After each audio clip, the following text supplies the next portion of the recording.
কাল অর্থাৎ রবিবার সুরবাণী নিকেতন এবং সুরবাণী থিয়েটারের পক্ষ থেকে আয়োজন করা হয়েছিল এক কর্মশালা, তারই কিছু মুহূর্ত আজ শেয়ার করব।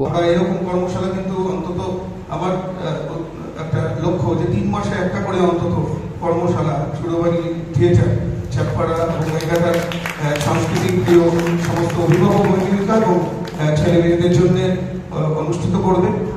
কর্মশালাটা প্রধানত নাচ গান প্রিয় এবং নাটক প্রিয় মানুষদের জন্যই কিন্তু আয়োজন করা হয়েছিল। এখানে উপস্থিত ছিলেন প্রধান হিসাবে 2 জন গানের অধ্যাপিকা, এর সাথে সাথে 2 জন কিন্তু নাটকের বিশিষ্ট মানুষ।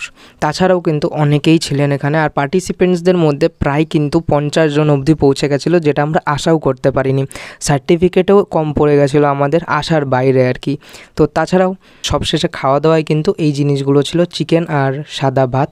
আর এইখানে কিন্তু ভিডিওটা জাস্ট লাইক মজার জন্য বানিয়েছিলাম, ভাবিনি যে ভিডিওটা আপলোড করবো, এরকমভাবে বানাতাম না, এই আর কি ডিস্টার্ব করার জন্য বানাচ্ছিলাম ভিডিওটা, দেখে বুঝতেই পার। আর সবশেষে শুনে নাও মানসী ঘোষ দস্তিদার ম্যামের গলায় গাওয়া একটা সুন্দর গানের ক্লিপ।